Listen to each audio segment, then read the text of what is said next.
When you look at the diet of some of the people, you see that they are eating grease, like the meat is like floating in ghee.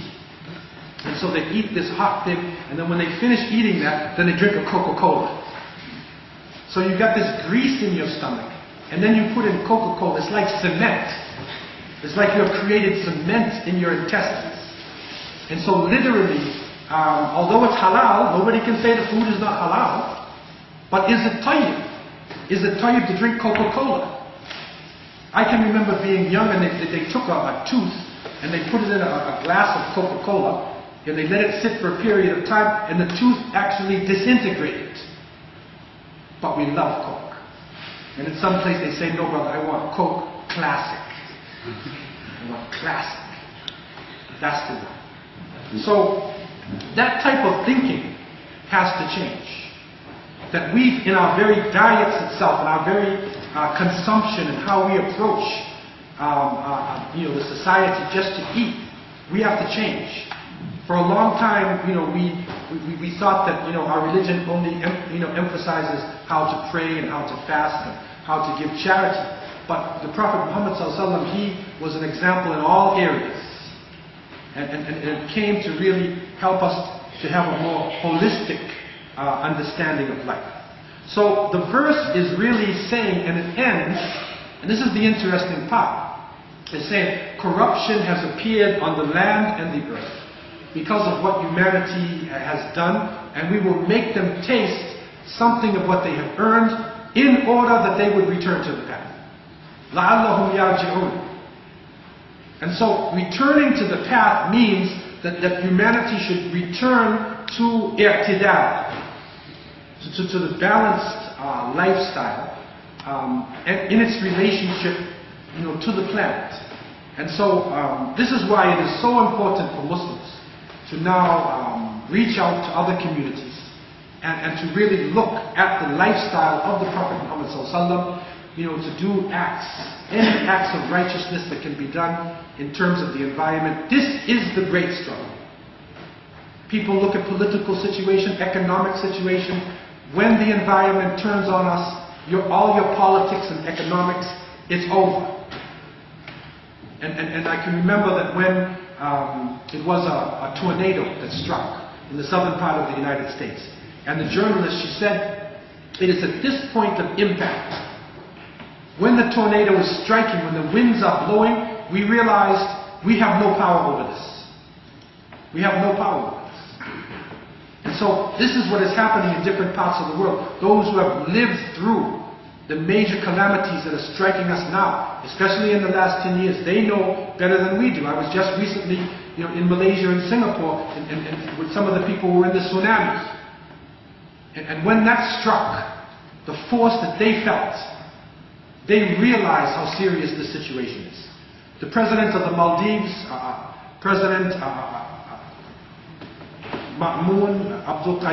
he's the previous president before, and the one who was there in Copenhagen, he made a similar statement, but I have something from the previous statement, previous president who actually was the mentor for the president, and he said the Maldives, and these are islands off the coast of India, and he said the Maldives is one of the smaller states.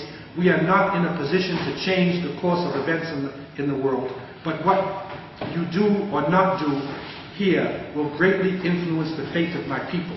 It can also change the course of history. I remember seeing something from Copenhagen and with the president of the Maldives. And he basically appealed to the people and he said, we are on the front lines. So what hits us first is going to hit you next. So don't think that you're comfortable in your houses thousands of miles away when the water is pouring over our country. You're next.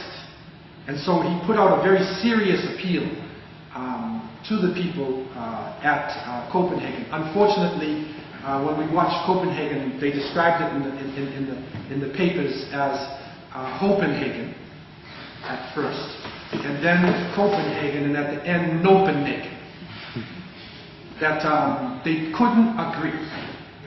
There's some serious issues now that people are going to have to deal with. And one of the issues that came out, and we recognized this before living in South Africa. Because living in South Africa, we have extreme poverty. We also have high rates of tuberculosis. We have one of the highest rates of AIDS in the world. In some parts of Southern Africa, you know, when you go into the society, it's like 35% HIV positive. 35%, like 1 in 3 of the people is HIV positive. It's a serious situation. But we recognize that something is wrong, and this is where the answer is not just human overpopulation. It is the corruption. It is going away from the balance. It is greed. Human beings not caring about their environment, which you know, has a great effect. And what came out also in Copenhagen in the big environmental conference was that 20%, this is the relationship of people now, that 20% of the people on earth account for 80% of consumption. So 20% of the people are eating 80% of the food, and they are consuming, 86% of the consumption. 20% consume 86%, and 80% consume 14%. So this is a serious case of imbalance. And this concept now of developing countries and underdeveloped countries and you know what is going on, this has to stop. Because when you look at this planet in terms of human relationships, you look at history, you will see that civilizations, groups of people, have actually passed on the baton to other groups. That we can't live in isolation, you know, to the people who came before us. And so the society here owes a debt to the colonies, to the areas that built it up, whose blood and sweat built up, you know, the colonial areas, and the fact that they are consuming 86%, you know, of the natural resources of the planet. That this imbalance has to change, and this is one of the serious problems, and that is one of the issues that the leaders could not come to grips with. They didn't want to deal with this. Okay? But this is now one of the big problems happening in the world, because poverty sometimes forces you to do things that you wouldn't normally do.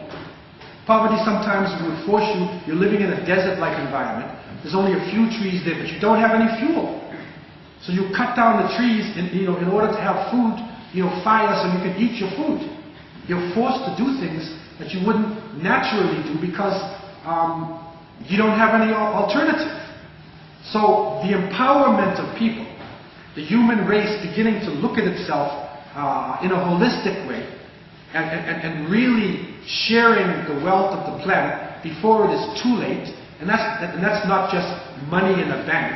This is talking about education, it's talking about skills development, it's talking about technology, it's talking about a real coming together of North and South to be able to deal with this concept. Secondly, what came out of Muslim participation in Copenhagen, and this was also known before by Muslims who have been involved in this struggle, is that there is a need to develop the concept of Khalifa. Now, many people, especially here in London, when you say the Khalifa, this is like a political term. Okay, but one of the concepts of the Khalifa is actually not just the head of an Islamic state, but it is a vicegerent on earth. In the beginning of time, the beginning of human existence on earth, we are taught that when Allah subhanahu wa ta'ala created Adam, He said, "Inni ja'ilun fil ardi khalifa." I am making in the earth a vicegerent, a representative. That Adam alayhi salam was actually supposed to be the representative of Allah, of the Creator on earth. So as human beings, we are given an innate authority over the earth. Animals that are much bigger than us are afraid of us. Animals who physically could tear us apart, there's something built into their psyche